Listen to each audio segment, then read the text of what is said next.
Hello, and welcome to the one and the only Game Train podcast. This time, episode 59. It's a pretty big one. We're going to try and smash through it. We've got a double review this time. We've got Sekiro, which Callan's reviewing because it's too hard for me, and Yoshis Crafted World, which was much less hard for me. I can play harder games, but... Are you sure Yoshi wasn't too hard for you? A little bit. There is an easy mode, but we'll get into it. We'll be, chatting about a bunch of stuff, but first and foremost, as always, let's go to the news.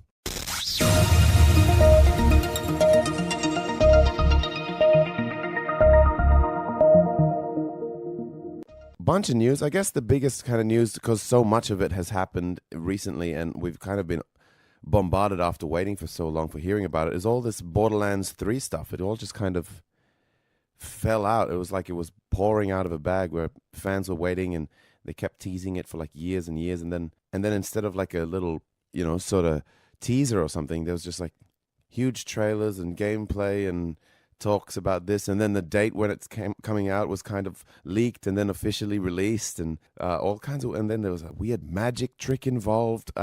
All that aside, Borderlands 3 is coming, and it looks pretty fun, and it's coming in September 13th, so this year, which is pretty cool. And then news on top of that, it's apparently going to support, what are we even calling this thing? Geez, it's early for me.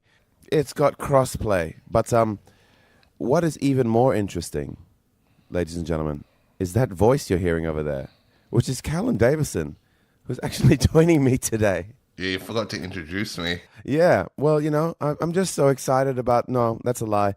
We're just both pretty tired. It's a hectic week. I just been to a show last night doing some music, and then I'm running away for like over a week touring. So we're trying to find this pocket, and there's so much to talk about. We wanted to move it and all that kind of stuff. We're like, no, we have to record today. So we're just kind of still finding ourselves. So bear with us, guys. As always, I'm Karl Smith, and here is Callan. Here's our introduction in the middle of the news. So we're newsworthy, I think. What is going on? I don't know. But hey, this is how we roll, man. Black Ops Blackout is free all throughout April. So I thought that was pretty cool and interesting. I haven't actually tried that yet. Have you had a go? I played the beta last year, but that's it. Yeah, I think we'll have to jump in and see what happens. I'm kind of predicting bad things for my end because I'm just super rubbish at all these kind of games except for Tetris 99. But hey, it looks pretty, and maybe I'll be okay because it's like a normal first-person shooter, and I know that's me in denial.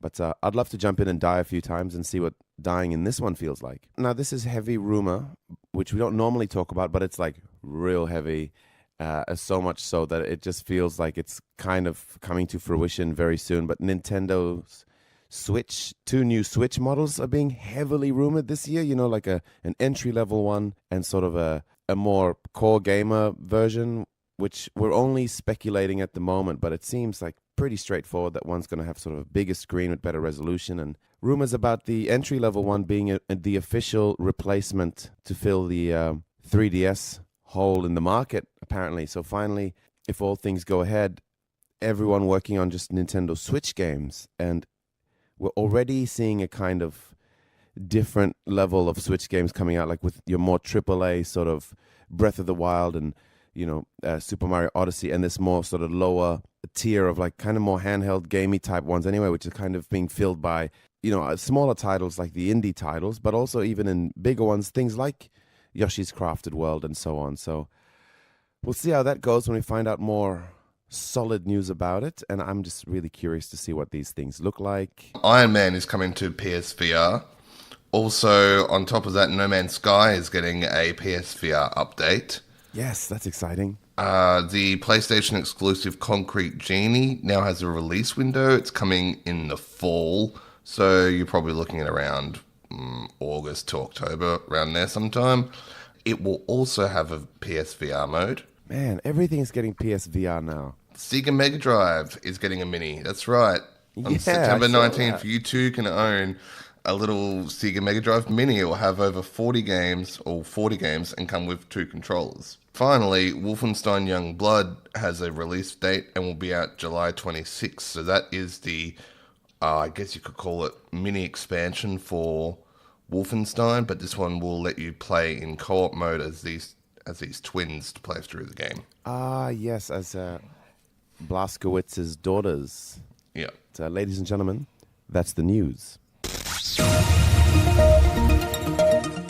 Oh, yeah, nice. Okay, this is the part where we like to jump into the subscription games that have come out or are coming out this month, and which ones are worth playing. So we've got like Xbox Games with Gold, Xbox Game Pass, PS Plus, Nintendo Online, so on and so forth. And this time, after sort of sifting through, it's not the strongest of months, but Super Mario Lost Levels is out for Nintendo Online customers, which I think is really cool. It's the original Super Mario 2 that they didn't give to the West because they deemed it too hard.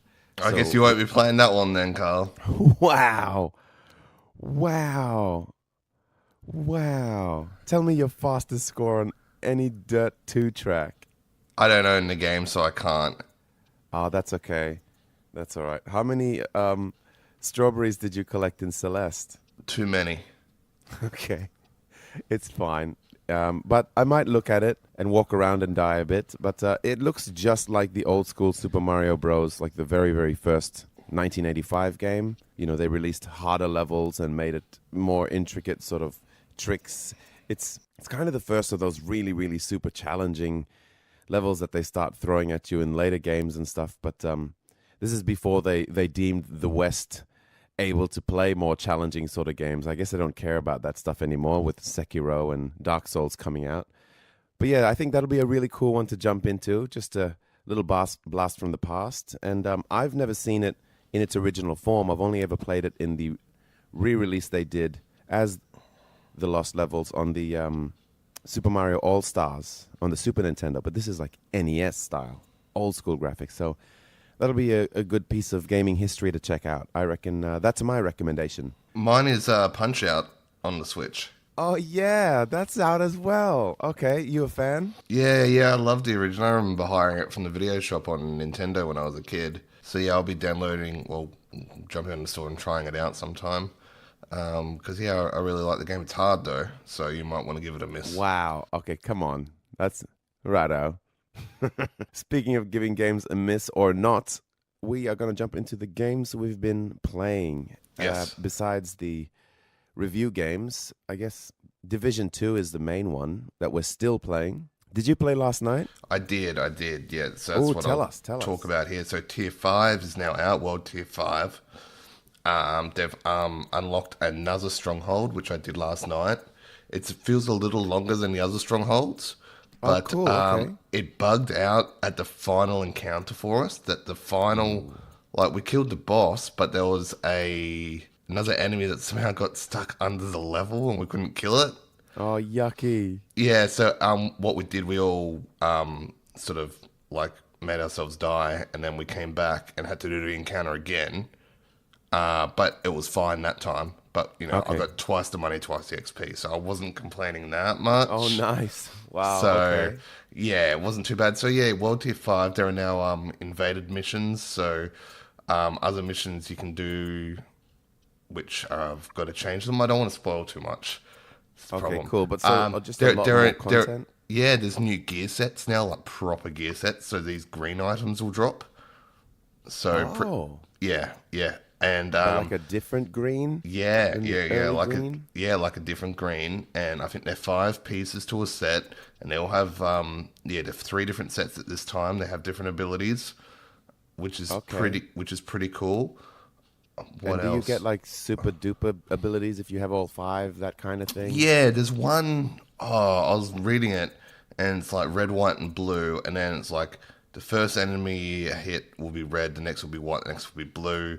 And then, depending on what other people do, it might cause extra damage to the enemy. It might refill your armor when you hit the enemy, or it might do something else when you hit the enemy. Like all these different sort of variables start going off, which is really cool. That's so cool. It was also came with a major patch, which they reworked a bunch of stuff. Took a bunch of the negatives off the mods, so now they're only positive values.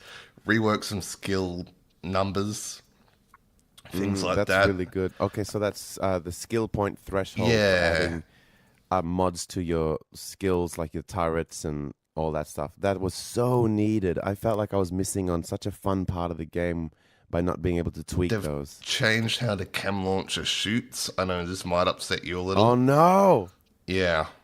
No, it shoots perfectly fine. It's the best thing in the game. I know. So now you push L1 to equip it, and then you hold L2 to aim it, and then R2 to shoot it. Why all the buttons? Do you have to stand on one leg? I don't. They wanted to make it like a gun that you equip. So you push L1 and it equips it like a gun, and then you aim and then shoot. So the amount of times I've accidentally shot healing at the enemy now without realizing it. No. Wow, too bad they don't have like undead enemies where you can shoot them with healing like Final Fantasy style. Oh, yeah. So, and there's a bunch of other changes. Your gear score can go up to like 500 now. And then also they've announced that the raid is coming out later this month, which will be the first 8-player activity in a Division game, which would be really exciting. So if you're into the Division, get out there, get your gear score up, get prepared for this raid. It should be chaos with 8 people running around. At this stage, it's like Ubisoft are just showing off now with their games as a service models. Mm-hmm. Like what a triumph Division 2 has been. Just need to say that. You know, like a few bugs here and there, but as far as games as a service, sort of, you know, open world, online world shooters, it's come out the gate epic, like just full of stuff, and everything kind of seems to just work. And then now they're just dropping more content, like a lot more. They're fixing issues left, right, and center, like barely any issues, but when there is one, they're on it. And then there's this raid coming, and it hasn't even been out like a full month. This is really cool, and I hope this kind of raises the bar a bit. Which stares at Anthem. Oh, come on. Stares at Anthem again. Poor Anthem. I miss playing Anthem. I love Anthem so much, but the Division has just gotten not after the there. what? Did you read Jason Schreier's article on the BioWare employees? No. I fully recommend you read it. It's on Kotaku. Go have a read. It gives a bit of insight on what went on throughout the development of Anthem. It sounds, even like 18 months out, they had no clue what sort of game they were making. Holy It was just an absolute mess. Go have a read. It's a very long article, but it's well worth it. Wow. Oh, man. Well, I don't know. They made some magic because this guy loved it. I just kind of finished it as a one-player game, though. It's no... It's no looter shooter. It's no looter shooter, for sure. I do have to mention I have been playing a little bit of Technomancer, and I say that because that's one of the free games that's out with Xbox Games with Gold. And I jumped into that. It's a Mass Effect clone, and it plays gross. Aged terribly, combat sucks. Lots of really cool ideas, but it just didn't age well. And for me, I don't know if that's worth the time. So just throwing that out, like I kind of gave it like a 4 in my head of just like, it was just yucky and clunky and gross. It looked pretty, and that was about it. So yes, that's about it. Besides dirt, a little bit more dirt, and some Elder Scrolls Online. But you know, I've talked about all those a lot, but they just keep pulling me back in every now and then. Yep. But yeah, let's jump into this episode's shout out. Come on. Yeah. So again, we're going to be shouting out our friends at Gaming Australia. This is the Facebook group that is full of gamers generally from Australia. There's probably some internationals that have sort of snuck their way on there. That's cool. They're nearing 700 members now. Yeah, there's a lot of people in there now. A lot. Yeah, it's a really fun community, actually, jumping in. Like, it feels really easy to talk to people. People are very open with opinions and ideas and just having a chat. And it's not as toxic as some gaming communities can be on social media. So I really enjoy jumping on there and just having a chat and seeing what people are talking about and getting like real world opinions on stuff. So it is a lot of fun jumping in there. Yeah, so you can find them at facebook.com/group/gamingoz. So if you want to join, go check that out, that link. And introduce and is that yourself. Oz AUS? Or AUS, Gaming Oz, AUS.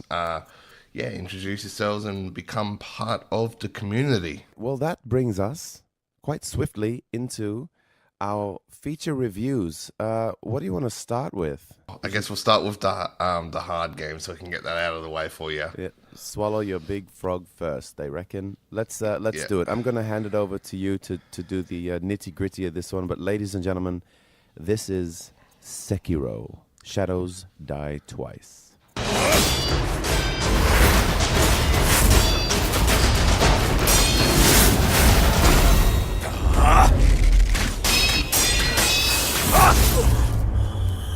Sekiro Shadows Die Twice is developed by From Software and is published by Activision. It is a third-person action-adventure game with a super hard difficulty, as Karl found out. Yes. You play as the shinobi Sekiro, who is pretty much just trying to, save the world, or save this area of the world from the bad guys. It's probably the easiest way to say it. There's a lot more to it than that. But this is the basic thing. It's set in feudal Japan. It's one of those games from Software. So they are renowned for these very difficult games. So you've got Bloodborne, you've got the Dark Souls series, Demon Souls, all these games that are super hard. Yeah. And Sekiro is no different. So the way that Sekiro differs from, for example, Dark Souls straight away is the speed of the game is a lot quicker. You aren't expected to dodge as much in this. You actually get quite punished for dodging. Dark Souls was based around a lot of positioning and dodging the enemy's telegraphed attacks, while Sekiro is more about being aggressive and countering the enemy and parrying their attacks rather than straight out dodging. So it's a bit of a learning curve for those people that have played a lot of the Souls games like myself, that you naturally just start trying to sidestep the enemy. You find out very quickly that this does not work as well anymore. In this, instead of the enemy just having a life bar, they've got kind of two bars. They've got a vitality bar, which is their health, and they've also got a posture bar. And there's two ways to kill an enemy. You can just keep chipping at them until their vitality runs out. Or if you deflect enough of their attacks, or they deflect enough of your attacks, their posture bar will build, and if it hits full, then you can kill them then. So there's different ways of taking down enemies in that way. Some bosses are more of a posture fight, while others are more of a vitality fight, depending on what's going on.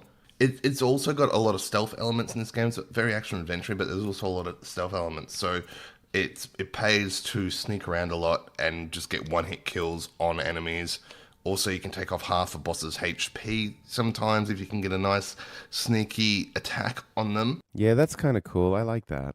And the other big thing in this game is, which the title alludes to, is Shadows Die Twice. Now, in the other Souls games, you die, that's it, you're dead. But in this, you get the option of rezzing on the spot. You can come back to life in a resurrection on the spot and continue to fight. Now, whether you choose to do this or not is up to the player. So that was an interesting take on things. I didn't really know how it would work at first, but it feels like it fits the game perfectly. A lot of the story is based around this whole self-resurrection thing, so I won't go into any more than that, but it's kind of cool. Let's talk about some of Sekiro's skills. So you normally fight with a sword, but he also has one arm which is a prosthetic arm. Now, with this arm, he can do a lot of things, like it's got a grappling hook on it, which is great for traversal. The traversal is awesome. Just being able to shoot around tops of buildings, trees, and that is great. It's so much fun. Yeah, that is awesome. Is this last episode's review we're talking about now? No. No, well, you couldn't traverse with that one. Yeah. But yeah, that did feel good. I didn't play long, and I didn't play much, but I really liked that bit. It felt really cool. Also the prosthetics, there is there is an axe prosthetic where you can use it to break shields. There's like a fire one to set the enemies on fire. There's this umbrella shield, which is fantastic. It protects you from attacks, etc., etc. So there's a heap of these prosthetics which you can upgrade throughout the game, which then leads into my next point, is the bosses. There are so many bosses in this game. There are kind of two types of bosses in a way. There's big bosses, which are your big story bosses, etc. And then there's just mini bosses just scattered everywhere throughout the world. You encounter a few within like 5 minutes of each other. And oh boy, like the boss fights in this game is what makes this game just so good. every sort of boss has a different strategy and style that you got to implement. I talked about it a little bit before about the posture and the vitality depending on the fight. And then also, I'm very sorry, people, I'm sort of half losing my voice here. You bring in different prosthetics depending on what you're fighting. So there's a shuriken prosthetic, which is fantastic against an enemy that jumps up in the air a lot.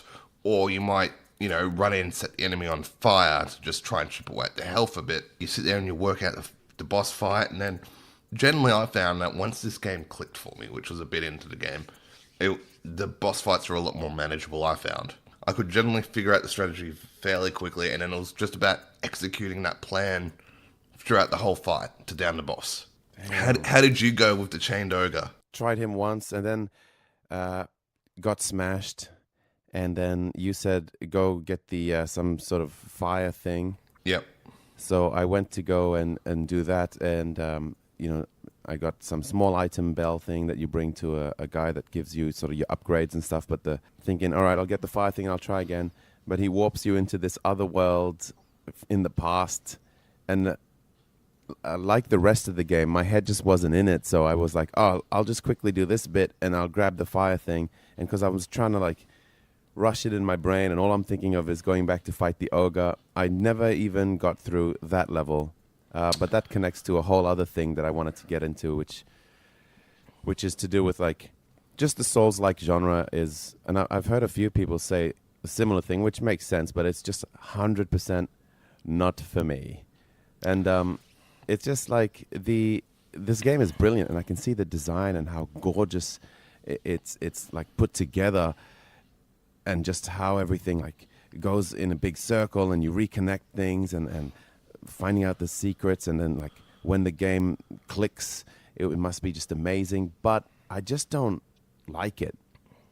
For myself, I just don't enjoy it. I guess it's just if you don't like tower defense games, or I know a lot of people who aren't into racing games who can see one like Horizon, Forza Horizon, and be like, wow, that's incredible. But I find racing games boring, so I'm not going to buy or play that.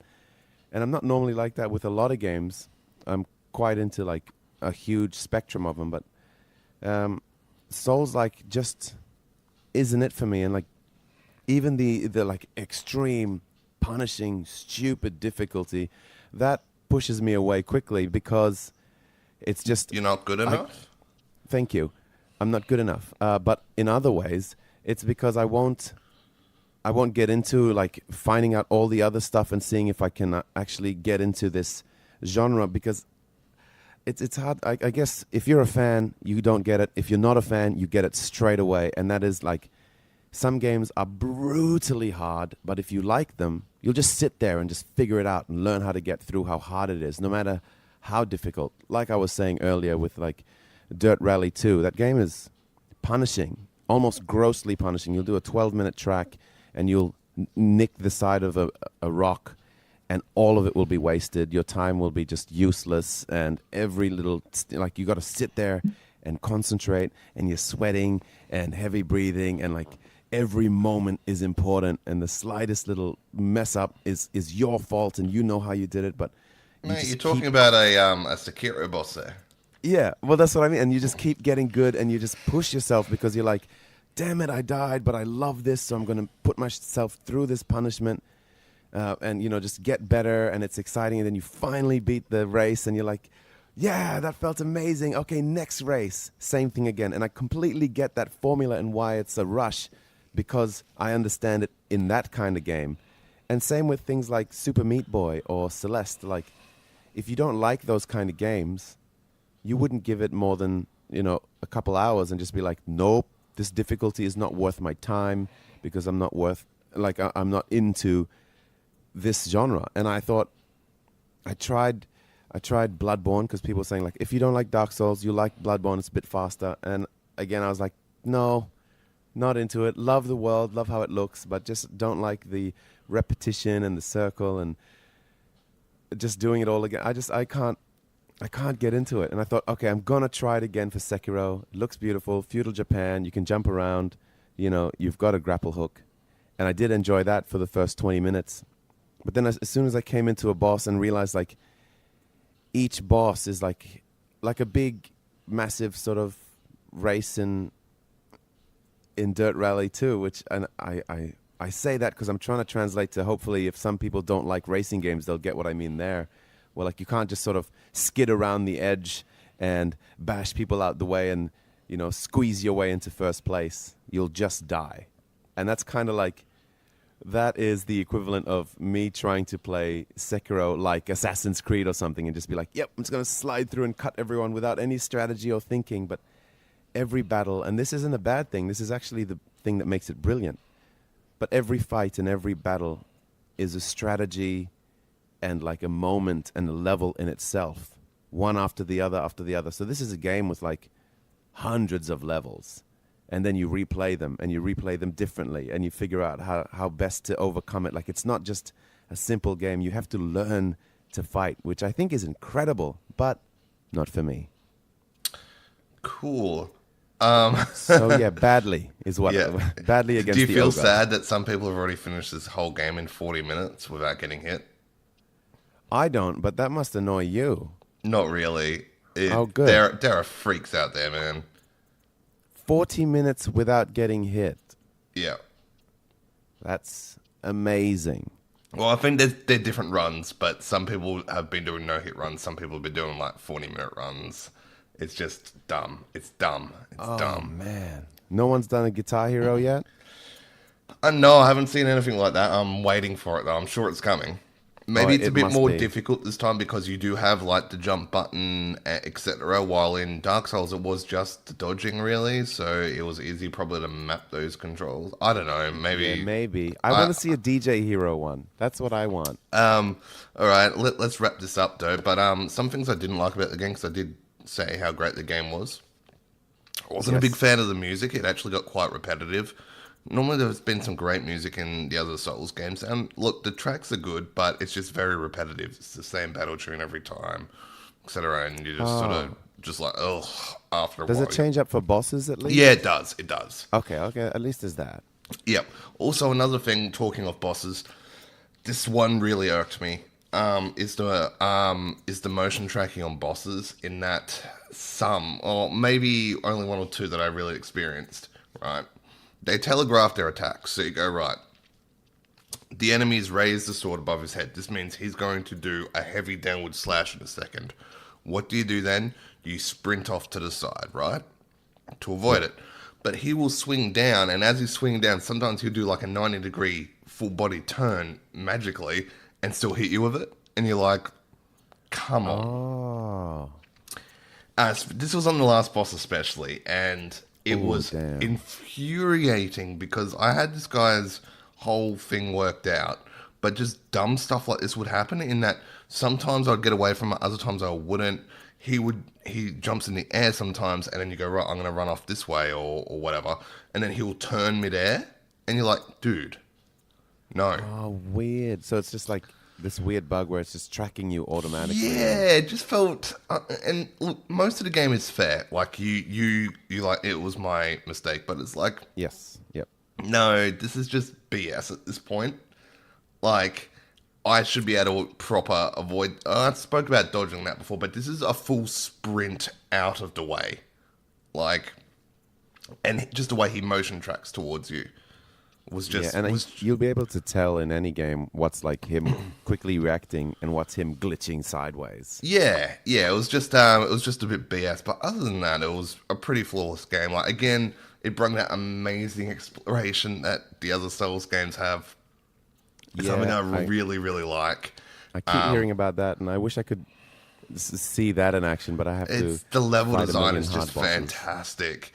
And people have been saying, oh, they're rumored to be doing an open world game next. I don't want them to. I don't want them to do an open world game. I want them to be like this still, because you will lose some of that level design if you go open world. Yeah, that's true. But, okay, in terms of the score, I'm sorry, I'm really losing my voice here, guys. That's all right. We'll get through this. I'm giving this a 9.2 out of 10, and this is, for me, personally, a potential game of the year. It was that good. Nice. Yeah. Well done. I'm not going to score this one because I just have no right to. Yeah. Because I fought one guy and then I looked at another one. So, cool. But yeah, 9.2. Nice. I like that. Okay. Wow. That is a heavy hitter. That's not the highest score this year, is it, that you've given? Yeah, I think it is. Well done, old Sekiro. Getting in there. All right, ladies and gentlemen, that was Sekiro Shadows Die Twice.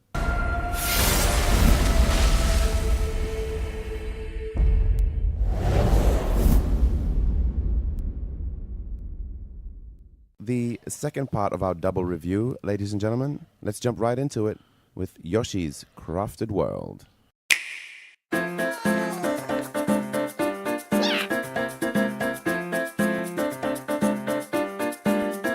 Developed by Goodfeel, the same guys that did Yoshi's Woolly World, and published by Nintendo. By now, you guys know the deal. This is, I think, the 6th game starring Yoshi. It's a Yoshi side-scrolling game. They started off as Super Mario World 2 with Yoshi's Island, and then it just went on to just Yoshi games, and I think they've been playing with art styles differently every game since. This time, it's all crafted stuff like the name suggests, Yoshi's Crafted World. Things are made of cardboard and wool and bits and pieces of styrofoam and sticky tape everywhere. It's actually brilliant designs in that way. But yeah, so that's basically the game. You know, you're running from left to right like a classic platformer. Yeah, so Yoshi, firstly, the first thing you see is it is gorgeous. The level designs are so clever, and I keep wanting to push through to the next level. It's a real feeling I used to have back in the day. Do you remember when, I don't know, when like cutscenes were just the greatest thing of all time, whether you're playing like a 2D game like Abe's Odyssey or you're playing Final Fantasy, but you wanted to just get through the next bit of the story just to see that next cutscene. And it was just like, you'd do anything just to get there. Now, you know, with YouTube, you can just watch them all and nothing's quite as exciting as it used to be. But I felt that same vibe, but just to see the next level, what it would look like and what things would be made of. Like, what's the underwater level going to look like? What are fish going to look like? What's a desert level like? And, you know, like, how are they going to make turtles? And what are palm trees going to look like? It was all so exciting to see just all that kind of thing, like just the craft itself. So much so that an artist, I do wish I got his name down, but I didn't. I just kind of, you know, zoomed past it. But an artist on Reddit recreated a screenshot of the game, just like a panorama shot of one of the levels. And he did it with just arts and craft and took a photo of it. And it looked exactly like a screenshot from the game, which was both an amazing compliment to his art and just as much, if not more, of an amazing compliment to the actual game design, that someone could make something out of arts and craft and it looks just like the game. Another new thing they've added in, which you've seen from the trailers, but you play through the whole level and then you have the choice of replaying it backwards, and the camera flips around and you go back, and it's more of like a collectathon. You got to go find Pooch's little puppies. He's like one of the little dog things that have been in Yoshi games forever.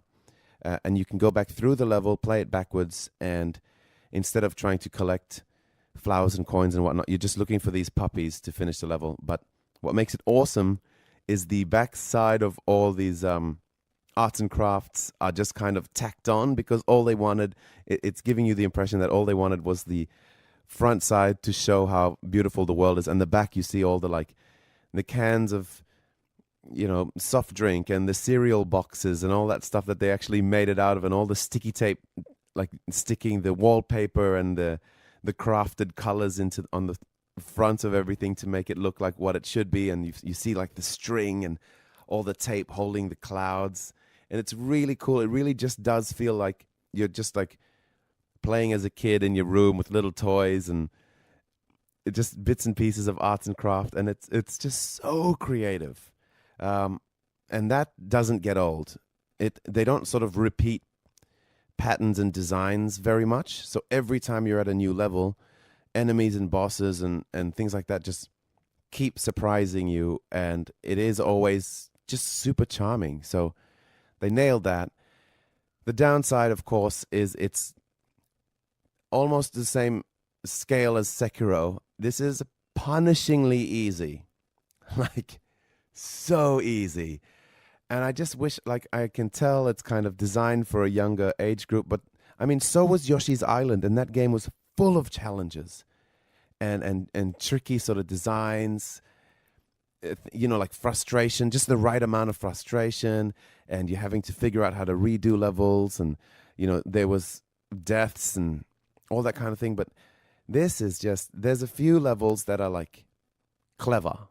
Anytime there's something different or challenging, I want to say, quote unquote, is more just clever. Like there's lots of sort of little brain moments and puzzles that loop onto each other, and there's things that flip around with gravity, and shooting certain things with eggs opens certain parts of the level up, and you're walking in and out of the levels as well, like sort of 3D, and getting into the background or the foreground and things like that, which are all really fun, but none of it's really challenging, like classic sort of platformer challenging. And sadly, none of the Yoshi games really have been ever since Yoshi's Story, which was their second one back on the 64. That was kind of the first signs of it getting easy. And now it's, I don't know, it's less of a Mario platformer and more of like a Kirby sort of very, very young. I don't know, it's still gorgeous and fun to look at and fun to play, but my goodness, it's easy.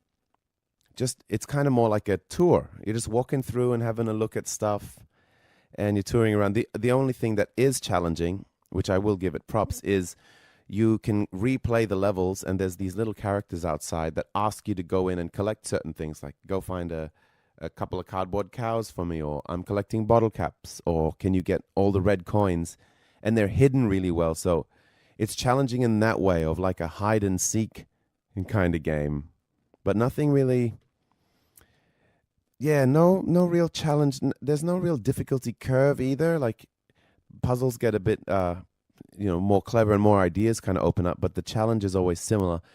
So much so that there's a video of, I forget where this was, where I saw it, but it said that there's an easy mode in this game, and they said that the easy mode is so easy that 2 rocks can play it, and they've just got these 2 rocks sitting on the Joy-Con controllers. And Yoshi just flies from the left to the right and finishes the level. Easy mode gives him wings, so he can just fly wherever. And easy mode also vibrates when there's like a collectible sort of flowers to collect near you. And it shows where all the red coins are when you go past them. Whereas in normal mode, all the coins look the same until you collect them. So a few little things like that. If you need it to be just that little bit easier again, and you just want to blaze through it. But yeah, you didn't get a chance to jump on it all, yeah? Just the demo? I just played the demo, and I don't think I even got hit in the demo. It was that easy. I just face rolled and was like, oh, that's cool. I know. Imagine if you had like a quick run of Cuphead, and then you jumped in. It would, like... Oh, man. I don't know. You could do this with one hand, I think, or like feet, maybe a foot run. I looked at the difficulty, and that's what actually turned me off. Was how easy everyone was saying it was. Easy. And I'm like, I feel like I'd get a bit bored of that if it was too easy, especially coming off the back of Sekiro. Yeah, I feel, what, I'm really worried about like the parents and the kids who are seeing the new advertisements for Cuphead, because after playing this lovely, beautiful side-scroller with awesome art, like, mommy, look at this other sort of side-scroller with beautiful art, and the parents will be like, wow, that does look fantastic. Here you go, Junior, enjoy. And then, like, minutes later, there'll just be tears and, like, please help me get through this, and mom and dad moment, like, oh, yeah, I got this. Give me your Switch, and then they'll be like, wait, what? It's going to shock people if they've gone straight from this and they're looking for another side-scroller with beautiful art. Like if kids or parents haven't heard of it. But yeah, another thing, the music, much like your review, it was more annoying than catchy. They're doing this weird thing where they're going for, I don't know, like charming or cutesy or something, but a lot of the songs are a little bit flat. So like it's not quite in tune. I think the songs from... the original Yoshi game, what is it, Mario World 2? Oh, Yoshi's Island. Yoshi's Island was some of the best I've ever heard in the game. It's an absolutely phenomenal soundtrack. That's so true. I agree with you wholeheartedly, man. I love that. And it lived in my head. Like, sometimes... Yeah. You know, like, it's so catchy. Yeah, and you could sort of whistle the tune while you're walking around town. Yeah, the start of every level. Oh, brilliant. Woolly World, it was like so-so, and then this is like just kind of cringy, which is hard when it's that easy as well, because all you have is you and the music. Yeah. You know, you need like a good soundtrack to just push you through something this easy, because it is exciting, like I was saying, to just get through and see the next level. So you want something to get you through that, and good music might have been it. As much as I love it, and I really do love the craft stuff, I'm really ready for a new thing away from craft and woolly stuff from like both Yoshi and Kirby. I want next Yoshi, just give me like a cell-shaded game or something. Give me a gritty Yoshi in a feudal Japan. Oh, come on. Full like terrifying dragon. Yoshi's crafted twice. Yeah, so score-wise, looks stunningly charming, clever level design, brutally easy is my description for how simple this is. I mean, fun to get into if you just want to throw it at someone who's not really into games and want to see something cool. I give it a solid 7. It's just easy to enjoy, but too easy. But yeah, that was Yoshi's Crafted World.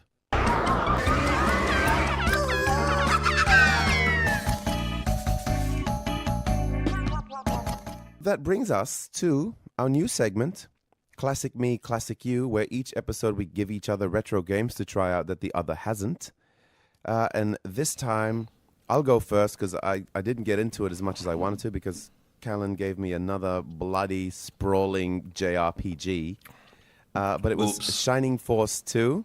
Dude, if you give me another RPG, I'm done. I'm finished, and I'm just quitting this segment. Yeah. Cross it off, whatever you have next. Okay. Just cross it off. All right, okay. Okay. Shining Force 2. Immediately, I loved the art a lot more than I did that last one. Mm-hmm. What was that last one with Nigel? Landstalker. Was his name Nigel? Yeah. God. Anyway, we're not talking about that. Nigel. Why? Anyway, this game, it was really cool because it looked like Final Fantasy. I wanted to just jump in quickly. I didn't have a lot of time this week, and I thought, I'm just going to jump in and have a quick go. No, not have a quick go game. Not at all. It was straight away like fully confusing with all the systems and the characters at the start and trying to choose different things that you could work out with the party. And I was just like, what's going on? So unfortunately, I just had to like jump. I didn't have much time, and I was like, I have no idea what this is. I need to really sit down and give it like half a day. Because of that, I was frustrated. I wanted to see a bit more, so I jumped on and went to have a look at some Let's Plays and things. And I really love how the battle view looks more like Pokemon than any kind of RPG I've ever seen. Like that, you see the back of your character fighting the enemy, and it's got that real kind of Pokemon view, which is, I don't know. Was this was before? Was it before Pokemon? Yeah, this was 1994. Yeah, and I find that's like, did Pokemon get some ideas from this? Because it's so much like that view. The back of the. It's only when you hit the attack button. So you walk around on the oval map, position yourself, and then hit attack, and then it will cut into that screen for your attack animation. Every other sort of game in this, not even this genre, because this is kind of its own genre. It's more of a strategic kind of tactical RPG. Mm-hmm.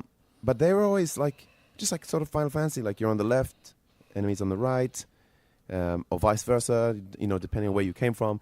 And then it's like 4 or 5 enemies deep in a straight line. I don't know. It's always been like that. Whereas this, like, turned it on its head, and I don't know. I think it would have been pretty exciting to see back then, especially because Pokemon didn't exist.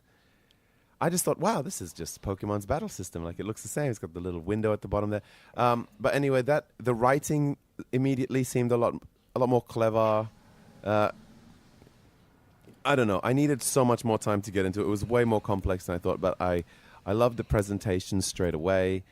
That all those systems at the start, though, my head just went whew, straight past it, and I need to really sit down and have a long play. I really got to put more effort into giving more time into these games, which I think we'll be able to from now on, because there's a little bit of a lull until the next couple games come out. Oh, cool. So I can give you another big RPG? No more RPGs. Okay. No more RPGs. Yeah, so how did you go with your game, Callan? Yeah, so you gave me Toonstruck. So this is a point-and-click adventure starring Christopher Lloyd. He is Yes. this artist that gets sucked into his own sort of cartoon that he's been sort of making, I guess. Yeah. It's a point-and-click adventure. So you just use the mouse, you just walk around, you talk to people, you solve simple puzzles, etc., etc. Look, the cutscenes were very blurry in today's standards, like really blurry. Oh, see, that's so funny because the cutscenes in that game were one of the ones I was talking about earlier, where back in the day, cutscenes were so amazing that you just wanted to do the next puzzles. It would be something to do with the resolution and all that, but it was pretty yucky.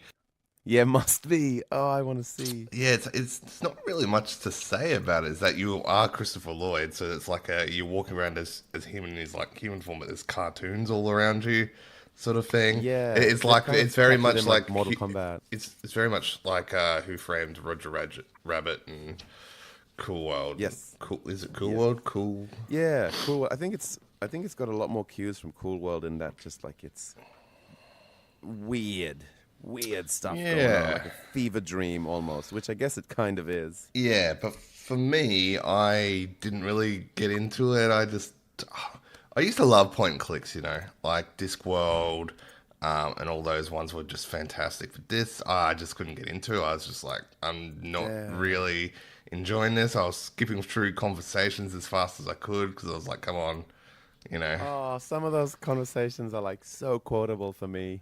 Yeah, like, there's some good little one-liners and stuff there, but at the same time, it's like, all right, let's get on with it. Let's see what this game's about, and it was all right. Look, I reckon if I had played that when I was a kid, when I was into my point-and-click phase, I would have really liked it. But I feel like we keep running into this of like, man, if we played it then, I can't wait for one of us to just get a game from the other and just be like, this is awesome, like something now. Yeah, I wonder if that'll happen. I don't think I like those style of games anymore, those point and click games. It's just... Oh no, really? Not even like the new Monkey Islands? Yeah, maybe if they re-released Discworld, I'd go and do it again because that's fantastic, but... Discworld was fun. I remember that one. Yeah, but All right, so what do you have for me next week? All right, next week I have, and I hope this is the name, because I'm just going by memory. I might do a quick Google right now, but it's called Iron Man and Exo Manowar.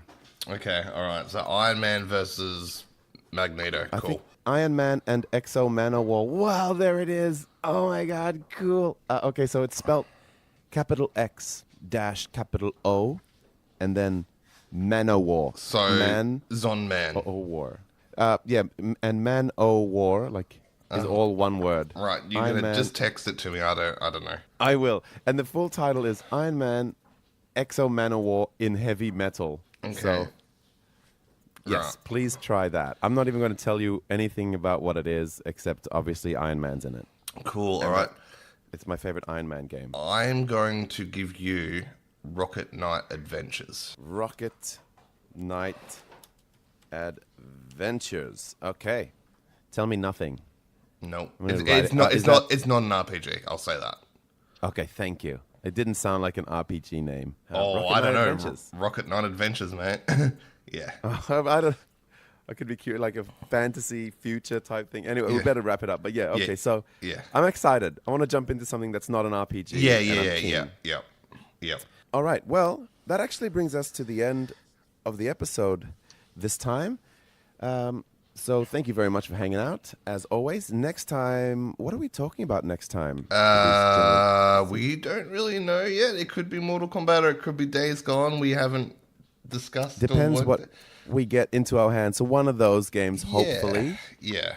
Or both. We might even just chat about one of them. But yeah, depending. So that's what's next. And those games are both about 2 weeks away. I want to say. About that. I don't know. We might have to just make up something. I don't know. Or Karl could actually play Sekiro. Wow. 2 and a bit weeks for Mortal Kombat, the 23rd. Yeah. And then Nearly 3 weeks for Days Gone. Oh, So far. so yeah, I guess we're gonna do Yucky. Sekiro again. Wow. Let's Yeah. just review the first episode of Game of Thrones. No. All right, so that's the end of the episode. But as always, that means we come into our lame train, love train, and hype trains.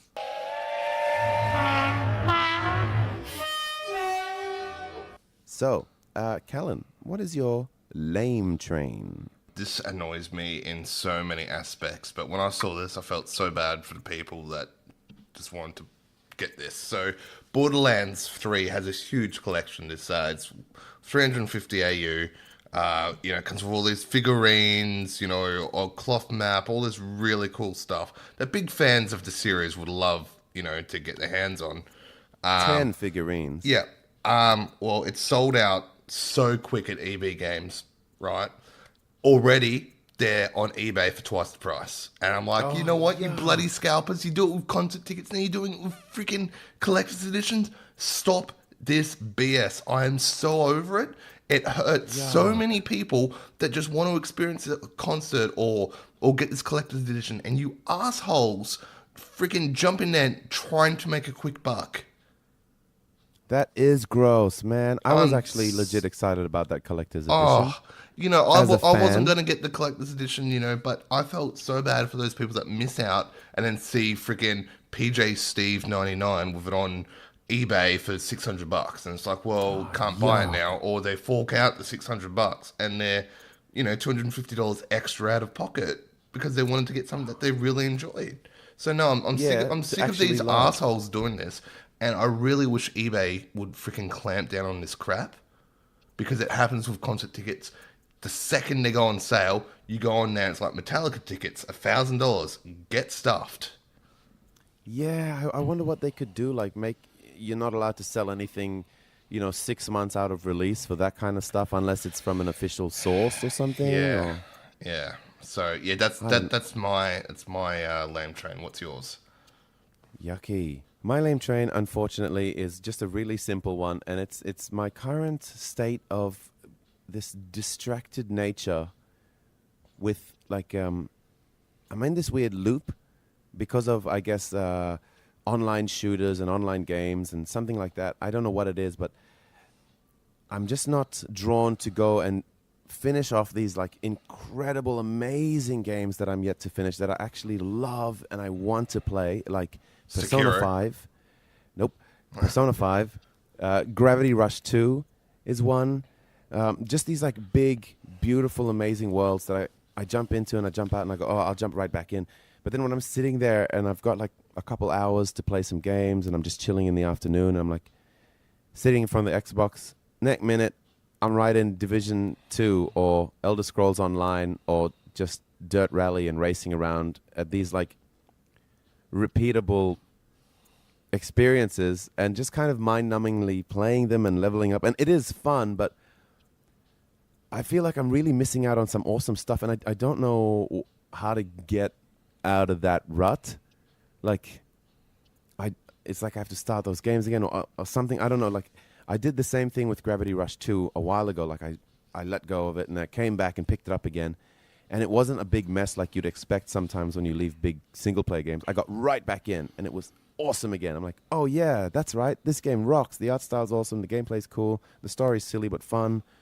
Cool, I'm going to finish this. And then we jumped into another game, and I don't know. I just can't sort of bring myself into jumping into these big worlds, especially Persona 5. I keep hearing how it's some people's greatest game of all time. I only did 2.5 palaces.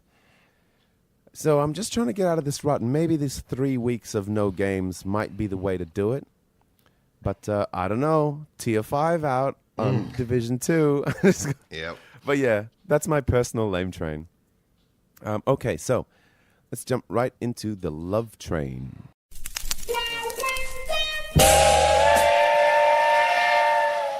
Callan, how'd you go? Yeah, real quick.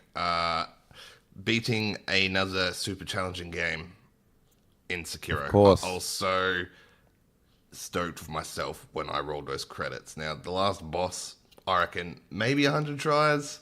Like it was rough. Oh. As I said, 100 tries. I don't know if it was 100 tries. It felt like 100 tries. It felt. I did it over several days of just attempts at this guy, and Same boss several days. yeah. Wow. Yeah, it's probably the biggest stumbling block I've ever had in a Souls Bloodborne game. Yeah. Wow.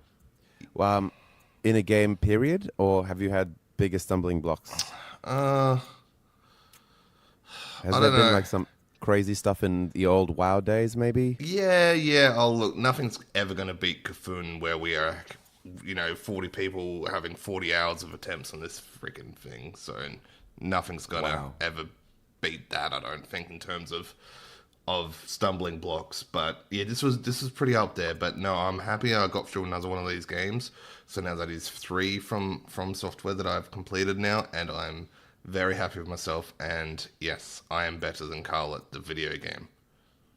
That is entirely true. Is it going to drive you to finish the rest of the catalog?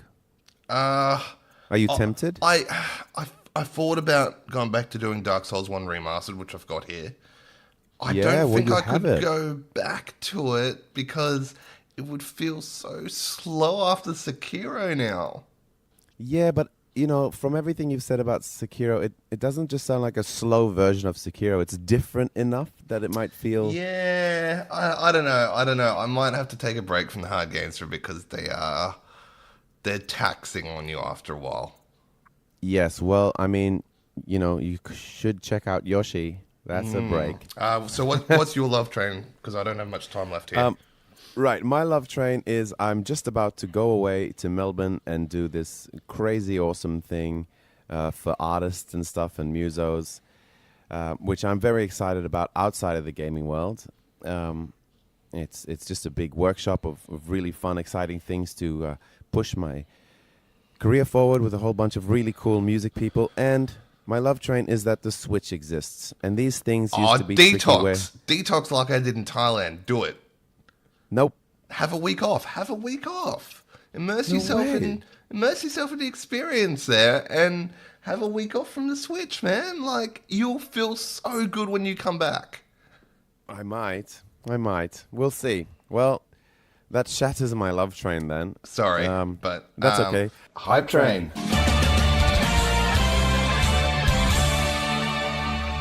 What is your hype train? Okay, so if it's true and there is crossplay for Borderlands 3, this is my hype train because I always have this feeling every time I get one of these games like Division 2 or whatever, it's like, what do I get it on? It's like, there's Xbox with a bunch of people I know, or there's PlayStation with a bunch of people I know. Cross-play these games, people. So if Borderlands 3 had that, I'll have the best of both worlds in that I'll be able to play on the Xbox with Borderlands 3, but then also play with my PlayStation friends like Sean, because I know he's a huge Borderlands fan, and I'd like to be able to play the game with him, but I don't want to buy it on PlayStation. So there you go. I'm so happy that there is all these sort of words of crossplay happening with Borderlands 3. So you're saying that Borderlands 3 is in your hype train? Crossplay for a video game is in my hype train, yes. Oh, because you were lukewarm on Borderlands 3, but the last thing you were lukewarm on was Division 2, so I have high hopes. You will be converted. My hype train is Days Gone. That's it. I'm more and more hype about that game the more I see of it, and I hope it's not because there's just nothing else. I think it is genuine excitement that it does actually look kind of cool. Okay. It's kind of surprising me, and I hope it surprises everyone. I hope. But as it stands, I'm actually really excited for that coming up, which is weird because there's a Mortal Kombat coming, and I'm a crazy Mortal Kombat fan, but Days Gone is the one that's got me hyped. All right. But yeah, ladies and gentlemen, that was episode 59 of Game Train. Thank you for hanging out. If you want to check us out or ask us a question or whatever, jump on our Facebook, which is just facebook.com/GameTrainPodcast. Our website, our new and exciting website, is www.gametrainpodcast.com. We're on Instagram, which is at GameTrainPodcast. And we're also on Twitter, if you want to check us out there, at GameTrainTalk.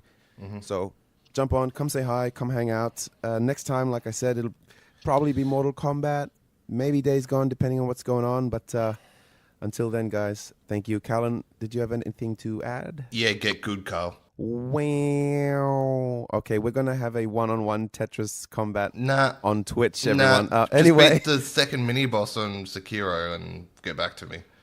Just beat me. Just beat me in Tetris. That's all. The boss, first boss. Beat the second mini-boss. Come on. Just the first boss of Tetris is just me. Only one. Just beat the second Just the mini-boss. very first one. There's no other challenges. You don't even have to lead up to it. I can't hear him, people. I've one. turned off his microphone, so. Oh, I do have to get good one day at a better game. Okay, ladies and gentlemen, this has been Game Train.